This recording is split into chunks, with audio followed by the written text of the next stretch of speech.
Hello, everyone. This is the Science and Spirituality Institute podcast. I'm glad that you're with us listening to this very special podcast. Today, I'll be interviewing Dr. Robert Russell, who is the founder of the Center for Theology and the Natural Sciences, which is a part of the Graduate Theological Union in Berkeley, California. Bob is currently Professor Emeritus of Theology and Science at the Graduate Theological Union.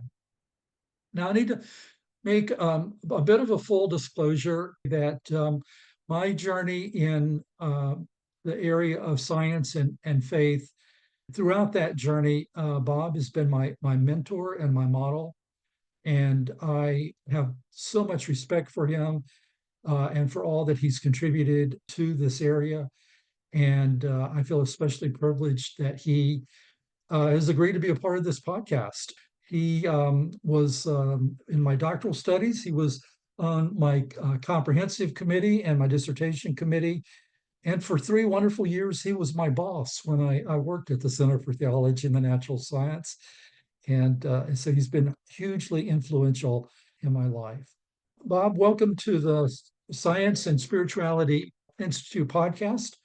Why don't we begin with you sharing a little bit about your background, which has led to the creation and development of the Center for Theology and the Natural Sciences. First, Richard, congratulations on creating and launching SSI, and especially for inviting me to be on the first podcast. It's actually my own first podcast, if you can believe it. So we'll see how it goes. But I'm really privileged to be here with you today and to share some ideas on theology and science. What led me to where I am, very briefly, I was raised in a Catholic Protestant family, went to church with mom, Episcopal church. Dad never went to church. He was Italian. That makes me Catholic by definition for him. Went to Stanford. I majored in physics, religion, and music. And that's where the kind of clash between these fields of science and religion became very real to me personally. Just the very fact that they were so well in two different worlds.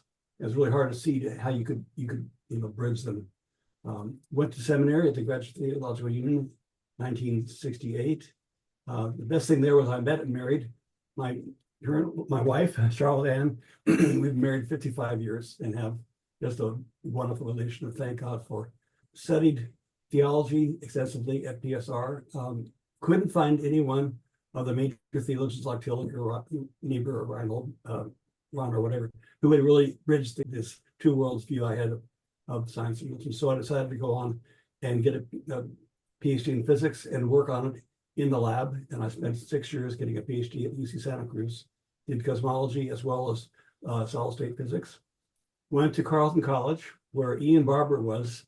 Ian is pretty much the founder of the new movement of theology and science, and taught Carleton 3 years physics. I was ordained to ministry in higher education on the Carleton campus, and I taught with Ian, of course, in science and religion. Decided it was time to try to launch this program, CTNS, at the GTU, because I knew it so well, and because it was a model of interfaith and interdisciplinary conversation. So Charlotte and I and our two beautiful girls, daughters, came back to Berkeley, and I began CTNS, and that was, 1981, so quite a while back. And I've had some fabulous doctoral students. Richard, you're among the top. I so appreciate your work and what you've done. And I'm so proud again to say, as you've launched this new SSI program, hope it just takes off and bang. Thank you. Thank you so much, Bob. You're welcome. Bob, I know that you continue to be involved in research and working with doctoral students there at the Graduate Theological Union. Can you tell us a little bit about where your thinking has been in terms of science and theology recently, in terms of your work with doctoral students and your own ongoing interest in this field? Thanks, Richard. I really appreciate you pointing to the book, Cosmology from Alpha to Omega. I wrote it back in 2008, so it's already getting out of date. But as you said, I list there 4 major problems or challenges facing Christianity. And I think I can add to those some more that I'm working on now. But the first one is Big Bang Cosmology. On the one hand, Big Bang Cosmology suggests that the universe began from absolute nothing, Mhm. 13.8 billion years ago. And I've done a lot of writing over the years about does it not support creation ex nihilo, a foundational doctrine for Christian thought. I think it does indirectly. Some folks think it's direct proof, some think it's irrelevant. I think it gives indirect evidence for the universe being God's creation, which I think is an important piece we need to have to link these two fields. But it also has challenges. Those who don't accept that tend to be atheist scientists, and they tend to support what they call the multiverse. That is, before our universe began, there was an uncountable infinity of real universes out of which we emerged. Mhm. And that undermines any implication that God created the universe because of t equals 0, because there really isn't a t equals 0. So that's already both a positive connection and a challenge to the positive connection. Let me just interject there, Bob, for our listeners. T equals 0 means the initial singularity Exactly. at the moment of the Big Bang. And so Yes. we use that to indicate that initial moment, that initial singularity. So, Right. yeah. Yeah. And again, the question is that an absolute singularity, a true beginning, in Mhm. which case the cosmology points towards, kind of indirectly, God as a creator. Right. But if it's only a kind of temporary pause in an infinite sequence of universes, then it undermines the theistic interpretation. And so I've been Right. very involved in kind of weighing the scales on which way does that go. And it's an interesting but very challenging argument.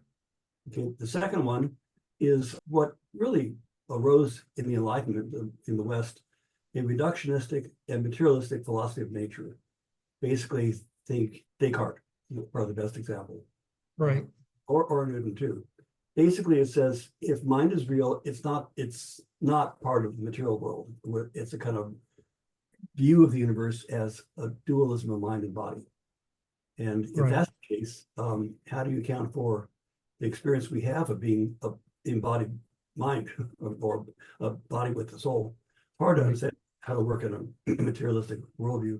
And the third one is the real divergence in truth claims between world religions. And I mean, there's some beautiful things we have in common, but there are some profound differences. I mean, maybe theism versus non-theism versus atheism is one of the biggest.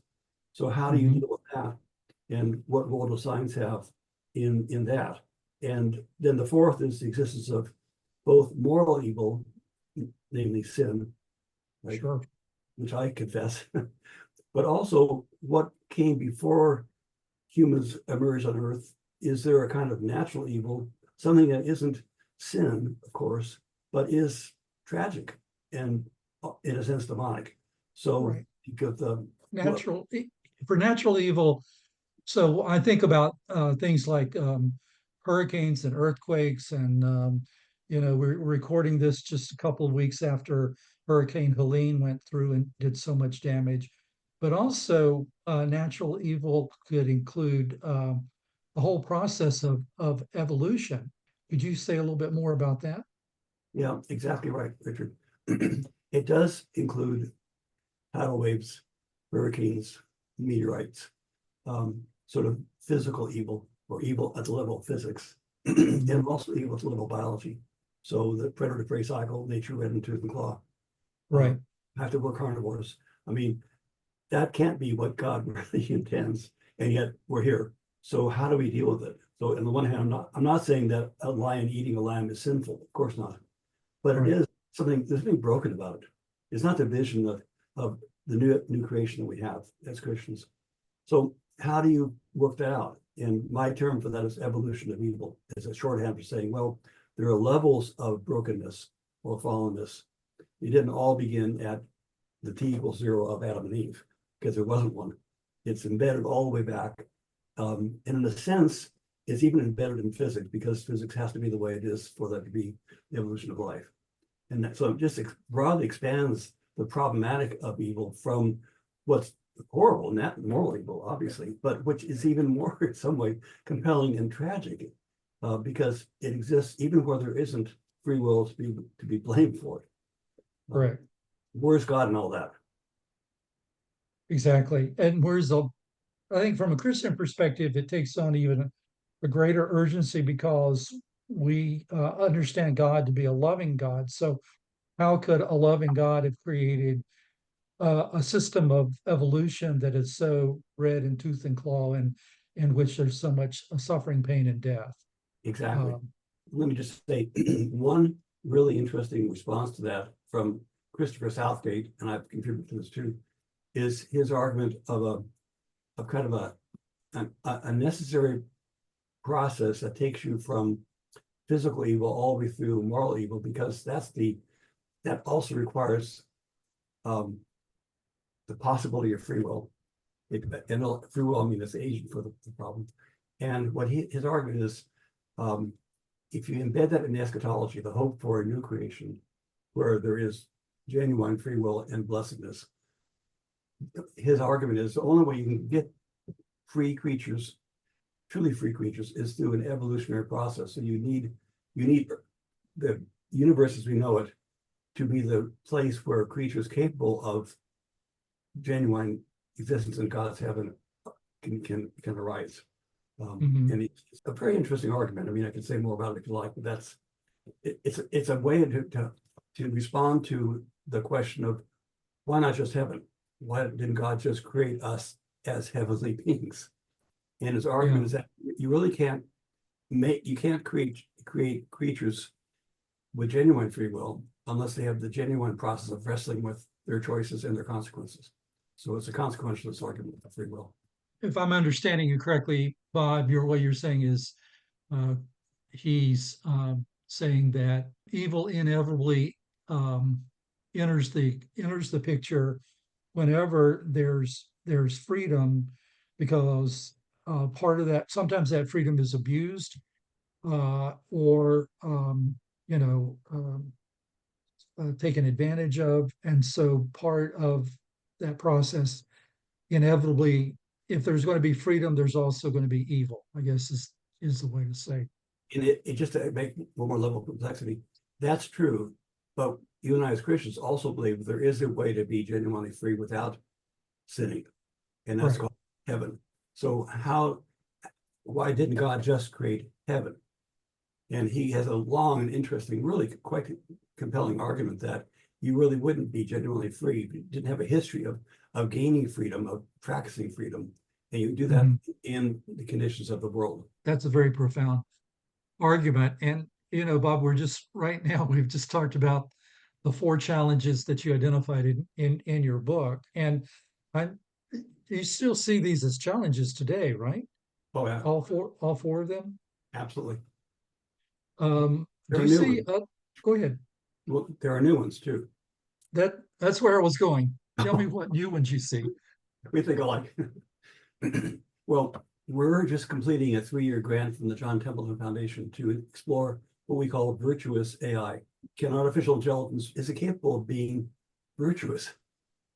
First, can it have virtuous effects in society? I mean, will it make us more moral, more strongly moral virtuous if we have AI helping us in our life and our civilization? Second, can AI teach us in some ways how to practice our virtues or help us, remind us? And third, is AI capable of discovering its own set of virtues, and would they be the same as ours, or would they be unique to AI? Those are three very intriguing questions. We had online conferences around the world. We're publishing or helping others publish 60 papers from those conferences. I'm very proud of this program. It's a very interesting program. That's a new area since I wrote. The second one is really the whole category of miracles. I had a wonderful doctoral student, Dong Kim, who devoted his time to writing really a thorough argument about miracles and how to see where they challenge science, where they don't. And of course, that leads to the obvious idea that the most definitive miracle is the resurrection of Christ, the bodily resurrection of Christ. Right. And that's where obviously the challenge from science would come in. My response to it is to say, well, first of all, I don't want to admit Hume's argument as definitive for miracles, that is, miracles are violations of the laws of nature, because in the biblical context, we don't have laws of nature. a whole different concept. I want to go back to the biblical concept of miracles being manifestations of God's agency in unusual ways, whose purpose is to heal and save. But it does indirectly get challenged by science. Obviously, that's one of the main arguments of atheists against Christian faith. In my sense as well, take the most complicated miracle. I call it sometimes more than a miracle. That's the resurrection, because it isn't just a resuscitation. Lazarus was brought back to life by Jesus. It's a miracle, but he's still going to die. Right. He's still going to have to eat. But Jesus' resurrection was another order of complexity. So that's why I say more than a miracle. It's sort of the normative miracle. And I use that as an argument for saying, well, the miraculous in the New Testament is really the pointing to the intrusion or manifestation of the new creation within the conditions of this creation. Not just, did the sun stop? But Jesus from the Hebrew scripture, right? Right. Sorry, but Jesus in his resurrection actually inaugurates the new creation or heaven on earth or in this universe. And I've been doing quite a bit of writing on that. That's definitely one of my biggest projects for the future, because in a way that's what drove me to do theology and science. I mean, go back to my childhood. My dad died overnight when I was 12. And I went to my priest, Episcopal priest, and I asked him, will I see my dad again in heaven? And the priest, I won't say his name, looked at me kindly, put his hand on my shoulder and said, Bob, because of science, we don't believe in heaven anymore. So the thorn in my side that's driven me, kind of, my own neurosis or whatever, or blessing, is exactly that question. Can I, and my best doctor students like you and Donnelly, can we develop an understanding of resurrection and new creation, which actually points to the real point of science, isn't underminable by science, but in fact points to what it's all about in the first place. So that's sort of my hugely culminating piece of work I still want to do. And the last one I'll say to it, and then I'll be finished, is the whole question of eschatology. And I said at the beginning that it's hard to understand what Big Bang Cosmology is about. Does it point to a beginning, an absolute beginning, or is it one of many universes? The flip side is, what's the future? Is the future what I learned in doing doctoral work in physics in the 70s, which was, well, the future is hopeless. The universe will either recollapse and burn up, or it'll expand forever and freeze forever and never end. And that's it. Right. And for 30 years, it's been a real challenge to my interest in eschatology from the point of view of science. I just want to dwell on that just for a second. So Sure. I know that you have a verbal shorthand for that called freeze or fry. Yes. And so maybe you could just elaborate that, because I think it's really a profound point that we don't frequently think about in terms of from a perspective of faith. So could you just, I don't mean to interrupt you, but please just say, dwell a little bit on those trajectories and what the implications would be for life. Thanks, Richard. Thank you for asking me to elaborate on that. Well, basic Big Bang cosmology that I learned in 1975 or so, it says, we know now that the universe is expanding and accelerating.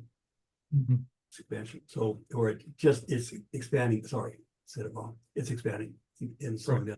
Will expand forever, or will go to a maximum size, then recollapse to another t equals 0? And that's an observational question. You go to astronomers for that. But those are the two options.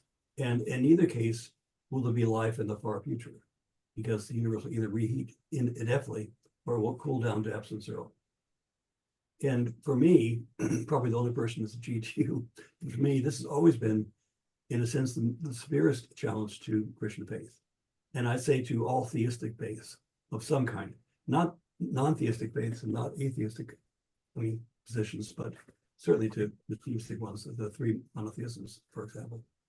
And I really didn't see how to get around. I mean, it's one of those things where I'd have a great day and work with you and others and do a lot of stuff and go home and want to cry, because I think, well, I see the big picture. You know, like you're on the freeway and up ahead there's a huge multi-car collision, and you're trying to figure out whether to change lanes to get around some guy's driving too slow. I mean, how do you continue your faith journey if Right. science is saying it's going to be over and that's it? Right. And you can ignore science, or you can take it like my minister did and said, Bob, you're not going to see your dad again because there is no heaven. Well, I can't do that. So what do you do? Well, what's really fascinating, Richard, it's kind of a blessing that I never could have seen coming, thanks to God. My most recent doctoral student, Dr. Hung-Ju Kim, has a PhD in cosmology, astrophysics. He was the best of 300 in his class. And he's getting he's getting a second PhD with me in theology and science, specifically on this question of how do you understand God's work in the world in light of cosmology. And what he's shown me is that since I got my PhD, so starting in the 90s, a very different far future scenario has come about, because it was discovered that the universe in its expansion is actually accelerating. It's not just decelerating, it's accelerating. And that changes the future. Now we have scenarios in which the universe expands to a certain maximum size and stays there forever. And at least that gives you a universe with complex matter and energy that in which God could begin to again act in a way to bring about eternal life. Right. So it's not simple science fiction. It's not simple theology. It's a complex challenge. I mean, Hung-Ju and I work every week for 2 hours on this station. We've been doing it for years. But I see this as the first possibility for a new positive interaction between cosmology and eschatology. And as you said, all of the theologians I read in seminary and have taught, you and others, ignore the question. It just simply isn't there, whether it's, neo-orthodoxy from Barter, whether it's process theology, John Cobb, Ian Barber. Think of all the theology you have. This question of can you really talk about heaven as a future for the universe is a non-starter, or it's dismissed. And I feel so blessed that Hung-Ju has come to work with me again. A lot of places he could have gone. And we're so compatible. He's a wonderful man, just a gracious person. So I'm so grateful for my retirement, so I have full time to work on this material. That's great. Thank So you. you're working on your passion. I am. Indeed. So I'd like for us to talk a little bit more about eschatology and Big Bang cosmology. You've done some work on this earlier in your career. One of the major contributions you made to the area of science and theology is what I call a new methodology. Now, just as a reminder to our listeners, our discussion is based on Bob's seminal book, Cosmology from Alpha to Omega. And I just want to remind you that there's a link on our podcast website, which provides bibliographic information on this book and other books that Bob has written, in case you'd like to do some reading for yourself. But in that book, in the last chapter of the book, you propose what I think is a different methodology, which you call creative mutual interaction between science and theology. Could you describe this methodology and how it works? Since seminary days, I've had hundreds of conversations with my fellow theologians, and they all say, yeah, you might be able to integrate some facts from science into your theology, but there's no way in which theology could inform science, except in the concept model where theology says science is atheistic or something. That's not what we're doing. So there's no genuine interaction between theology and science. It's a one-way strip. You, Bob, are great in leading us to think we need to bring science into the theological agenda, because we haven't since Bart, or before even. I mean, right, indeed.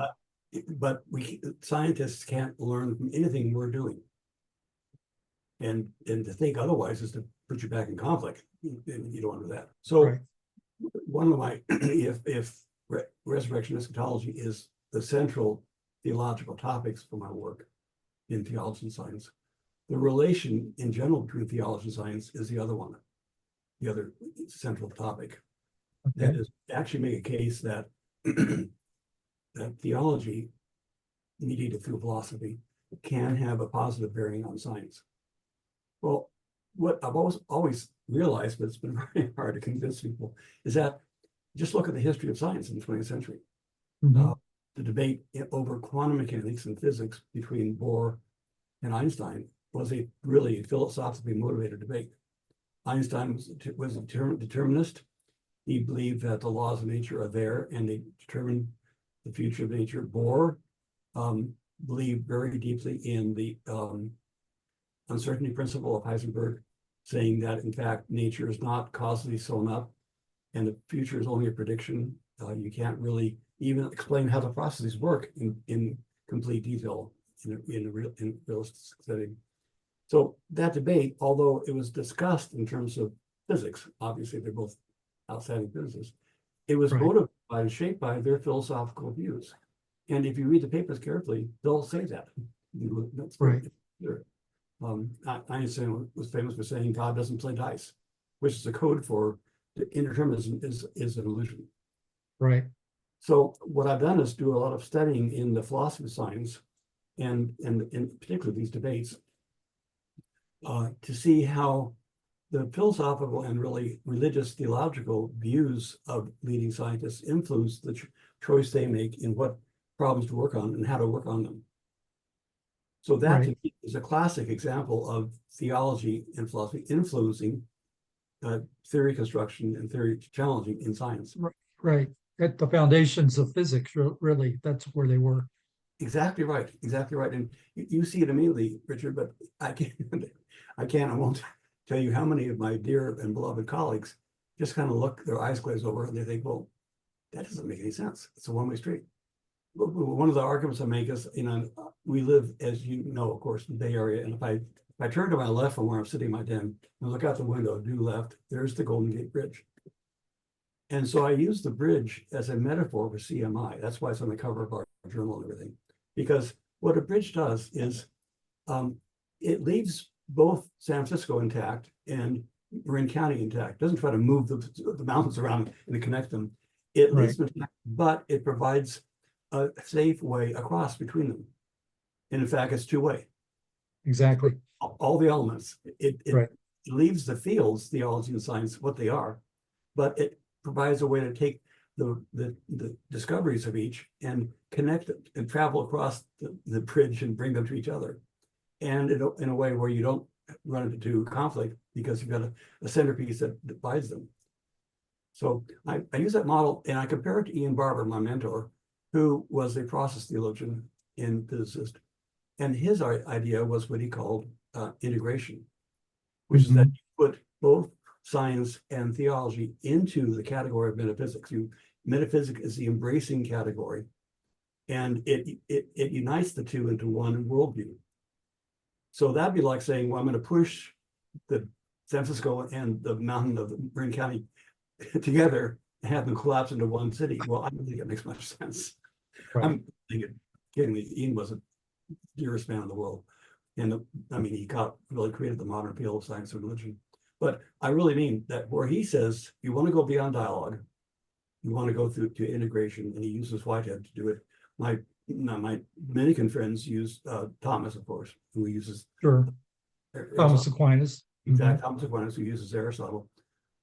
Ian uses Christian theology through process by using Whiteheadian metaphysics. So my point is, it's an alternative. You don't have to do what I'm doing, but it gives you an alternative to the fusion of theology and science into something. Because the problem with that is when the science changes or the philosophy or the theology changes, you've lost your interaction. You've lost your connection. You're one man. Right. Whereas mine's a genuine interaction. Exactly. Yeah. So if I can just, so what I understand you to be saying is from a perspective of a theologian, if you tie your theology too closely to a particular scientific position, inevitably that's going to change. It's going to be disproven and a new paradigm will emerge, or it's going to be changed and modified, and when that happens, then you're left without that connection Right. because you tied it to science at one particular moment in history instead of being in this sort of this back and forth. Ian uses the word of integration, but I really like the metaphor of the bridge, in this case the Golden Gate Bridge, because you can think about people every day. People in Marin County take that bridge into San Francisco to say work, or and then they take the bridge back home. And likewise, people in San Francisco will take the bridge to Marin to say go out to dinner, and then take it back home. So we could think about scientists being on one side and theologians and philosophers being on the other side. They're in their communities, but the bridge allows this cross back and forth from both sides, and so it allows for integration and for an interaction, which is what you were trying to develop in your methodology. Exactly. Thank you. Exactly right. And someday we should probably do a podcast just on this methodology because it's very detailed and it's very fascinating. But let's talk a little bit more about resurrection, the resurrection of Christ, the Christian promise of resurrection in the future. So resurrection is I think, one of the most difficult of the Christian doctrines or beliefs. And you point out in your work that it's difficult in two regards. On the one hand, the resurrection of the physical body is completely contradicted by what we know of life and death. We Right. don't know of anyone who's been resurrected from the dead other than Jesus. Yeah. That we don't. It doesn't make any sense from a scientific perspective. So that's really a huge challenge. The other aspect of this is that, as you point out, resurrection and redemption, that all seems pointless if the universe is going to be ended and destroyed anyway, either through expansion that leads to freeze or contraction that leads to extreme heat. So you've used your methodology of creative mutual interaction in a way to sort of address those issues, and I'd like for you to talk about that a little bit, if you would. That's great. Thank you. Well, I think resurrection, the New Testament narratives, the Gospels, really makes sense if it's seen in the light of Paul in 1 Corinthians 15, where he says, basically, if there's no general resurrection, then Right. Jesus has been raised. It's a unique event, but it's not a singular event. It's an event that takes its meaning because it actually participates in the full resurrection of all creation. And it's very clear about that. If there is no general resurrection, then Jesus wasn't raised and we're hopeless. Right. He says, we of all people are most to be pitied, I think it is. Yeah. Exactly. And to me, that's kind of a tipping point or a balance point in our choice of thinking about resurrection. I mean, the kind of choice most folks make in the church and in seminary is more like a spiritual transformation. It's going to God in heaven, and doesn't have a kind of material element to it. It's really the body stays in the grave. But that didn't happen to Jesus. He rose from the grave, and then he ascended to heaven. And then Paul says his interpretation is that is actually because it's the first instance of the general resurrection. Right. What happened to Jesus is really his resurrection is actually part of the general resurrection at the end of time, which happens in time. Mm-hmm. So that's the concept I'm working with. I get a lot of help from N.T. Wright, people like that, who do such a beautiful job of talking about the resurrection in that language. N.T. Wright is a biblical scholar. Yeah, in Britain. That notion distinguishes Jesus' resurrection from, say, Lazarus, which is more a resuscitation. You could almost imagine it could happen. Who knows how it might have happened, but it's possible someone comes back from dead. Maybe they weren't fully dead, or who knows what.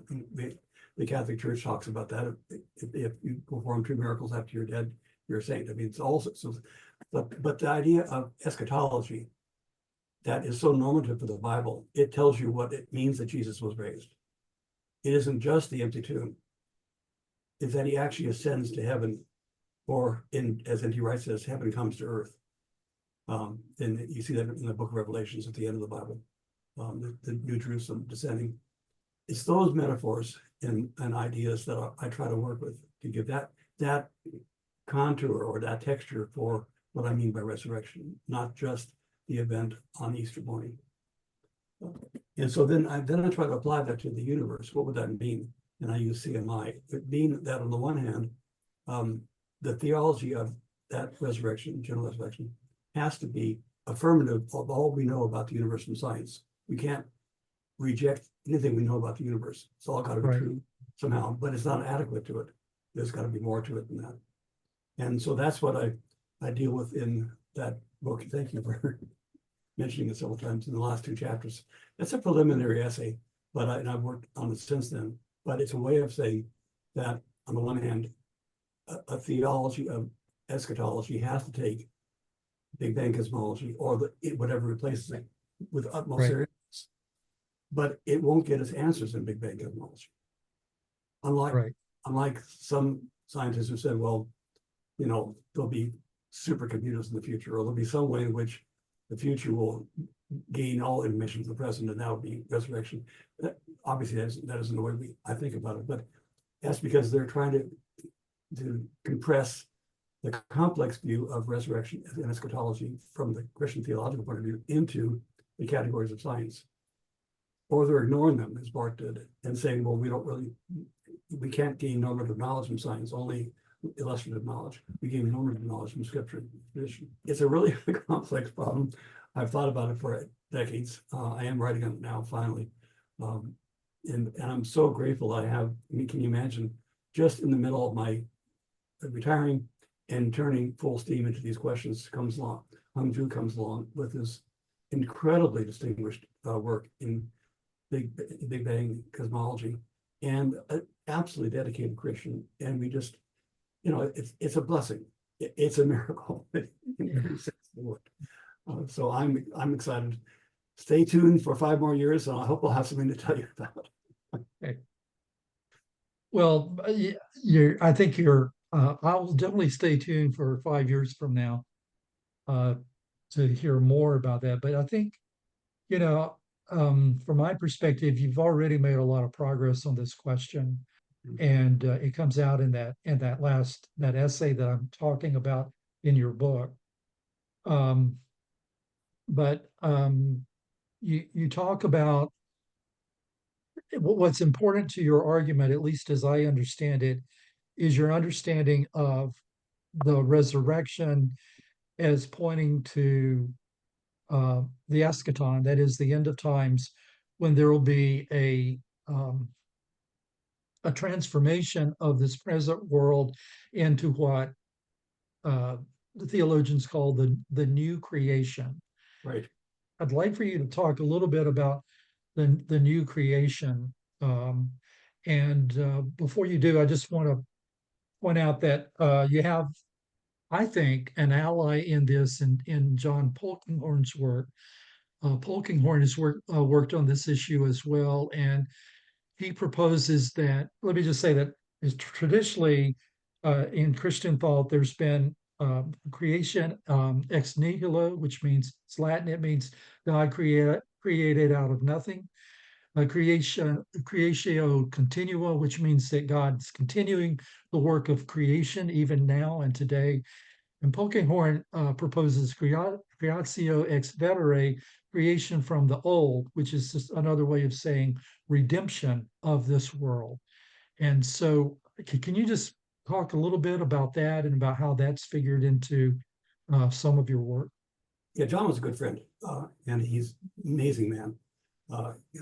Anglican priest, superb physicist, and I really admire his notion that the eschatological future of the universe will be made out of a transformation of the present universe in all its contexts. And therefore, what science studies does teach us something about the new creation. And he coined the term ex vetera. I think Moltmann used it as well. And I'm not really sure who used it first. Moltmann was more imagistic in his language.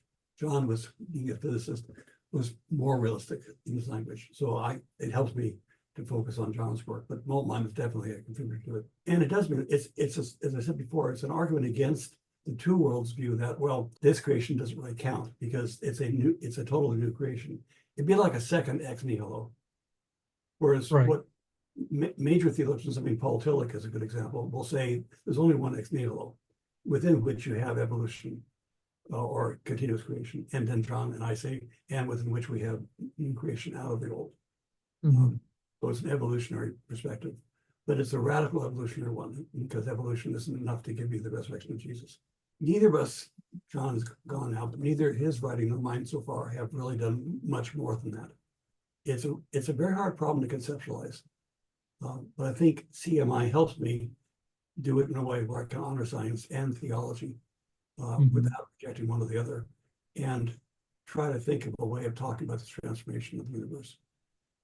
And again, N.T. Wright and current New Testament scholars are really helpful now. Correct me if I'm wrong here, but I think one of the things that Polkinghorne claims in his book Faith of a Physicist is that in the new creation we could speculate that the laws of nature are changed so that something that seems impossible to us today may just be fitting with the laws of nature in the new creation. Right. Can you say more about that claim? Sure. It goes back to the debate over miracles. If you think of the laws of nature as Hume did, and most of the Enlightenment did, as required, they're given, nature has to obey the laws, which in a sense gives you the laws as sort of like the political laws of our country. They govern how people behave. Behave when you go to prison. They're the kind of causal power. If you take that to be the meaning of laws of nature, then you've got a problem with resurrection because it's obviously a violation of those laws, and that's what Hume argued against Christianity. Right. What John and I say, and others do too, is that there are really descriptions of God's faithful action. That God is the one or the source of the causality of the world. God is giving the world its independence and its own structures, and continues to give them. So we describe God's activity through the laws of nature. The laws of nature don't prescribe what nature does to nature. So it's not, the laws of nature are not like a monarch, right, or a constitution. They're more a description of the political will of the people. They're more a description of a democracy in its good sense. Okay, right. So that's how I take it to be. I mean, I follow Nancy Murphy on this. She takes that for granted. And others who say the laws aren't obeyed, they're describing what God is inherently doing. Well, if God is ultimately free, more free than you and I will ever be, then God can act in a new way. And God isn't violating some law. If you and I went to lunch every day for 3 years, and every day I ordered a chicken sandwich, but tomorrow I order a tuna sandwich, you wouldn't say, well, you violated a law. You know, you say you changed your mind, right? Or I'd say, are you feeling well today? Yeah. So if I can change my mind, God can not change God's mind, but God can manifest God's decisions that are already there waiting to come about. The point I'm getting at is if the laws of nature are descriptions of natural causality, not prescriptions of what nature has to do, right, from natural power, and if the source of the causality in the world is actually God's will, then when God acts in a new way, it's a miracle of that new sense. And then eschatology talks about that on a cosmic scale, not just on the individual scale of Jesus or you and me. And probably the best set of metaphors for it is in the book of Revelations, you know, where the setting and the lake of all those beautiful images there give us Christians some great ways of talking about this transformation versus the replacement of the universe, which is the kind of deistic Enlightenment view that people rejected.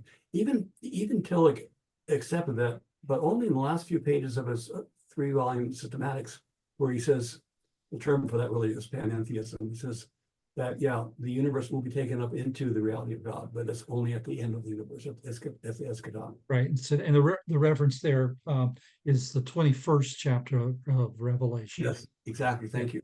Thank you. Thanks. That's really helpful. I want to just touch briefly on the problem of theodicy, that is the problem of evil, which we mentioned earlier in our discussion. Can you just say a little bit about how the work that you've done in terms of the understanding of a new creation, how that ties back to the problem of evil in the world? You know, I'll go back to Christopher Southgate's view, because it responds to that question by posing a different question, which is, you talked on already, why didn't God just create heaven? Mm-hmm. So the problem we're talking about is, how does God create heaven out of earth, or the new creation out of creation, etc. Mm-hmm. It's the flip side of saying, why did God bother? Why did God just create a eternal life of pure freedom in God's will? Right. It reflects the last sentence in the book of morning worship I do with Charlotte every day, from the Book of Common Prayer, physical book. In all that I do, direct me to the fulfilling of your purpose. In all that I do, direct me to the fulfilling of your purpose. It's a beautiful way of blending together the notion that I have agency in all that I do, not somebody else. Direct me, God actually leads me to God's will. That's how God manifests God's will in the world, through agency, through agents. Mm-hmm. So that gives a framework for this question of theodicy. It's not so much a question of why doesn't God stop evil. It's more like, how is God continuously transforming the world by suffering with it into the new creation? So the problem of theodicy points to a eschatology. That is, any eschatology you and I might construct has to address the problem of theodicy. So theodicy actually prompts us to an eschatology. It says we have to account for why God didn't just create heaven. And I think Chris and others give a really good clue to that, saying it really doesn't make any sense, except by a word mash, to say God can spontaneously create creatures who have a whole history of wrestling with choice and always chose perfectly. Mm-hmm. But those creations those creations can be the creations that dwell forever in heaven, because they always freely choose God's will. It's definitely a central point, Richard, that I'm developing, that brings together the idea of miracles. Mm-hmm. Thanks to John, him, a student, I've learned so much from him. The idea of resurrection, N.T. Wright and others, and the idea of eschatology, in light of Kim Lee's work on cosmology. It's taken last 20, 25 years at least of my work to just get the whole map of all these problems laid out in my mind, in my writings. Right. Richard, I'm trained as a scientist, and in science, as you know, you take a small piece of a problem that's really huge, and you try to solve it, and you trust that your fellow scientists are solving little pieces, and together they weave together to give you science. And that's science you teach, and everybody knows. But I, as a scientist, worked on one small problem, whereas theologians tend to do all of the questions of theology all together, which is innocent, but it's incredibly complex. And so I've tried to play both methodologies, working on very discrete problems, like the one we're talking about now. How do you respond to theodicy? And very general problems, like how do you give an account of the Christian tradition in light of the findings of modern science, like Nancy Murphy would do. And you've made awesome contributions. Thank you, Bob. I have one last question before we have to wrap up, and that's going back to those challenges that we talked about at the beginning, and about divergent truth claims among the world religions. And I'm just wondering if you've had an opportunity to talk with thinkers from other religions about eschatology and theodicy and your creative mutual interaction methodology. And if you could share with our listeners anything about those conversations. Thank you. That's a really amazing, important issue. I'm blessed to be at the GTU. I think it's been the right choice to put CTNS at the GTU because we are ecumenical in all traditions and interfaith. So we have a Center for Jewish Studies, a Center for Islamic Studies, Center for Buddhist Studies, a Center for Dharma Studies, along with the seminaries, the Christian seminaries in the doctoral program. And so there has been time and again, wonderful interactions with colleagues at GTU. Danny Matt was a wonderful Jewish colleague, and I put him in contact with one of my own doctoral advisors, Joel Primack at UC Santa Cruz. And they developed a wonderful description of Jewish Kabbalistic thought in light of Big Bang Cosmology. I remember that. I was on campus then. Yeah. You were, that's right. For our 15th anniversary, we had Islamic, Jewish, and Christian presenters and wonderful interaction. On the other hand, I must admit, and it's not a criticism, it's just a kind of sad fact that as with Christians, there isn't a lot of sustained interest and expertise in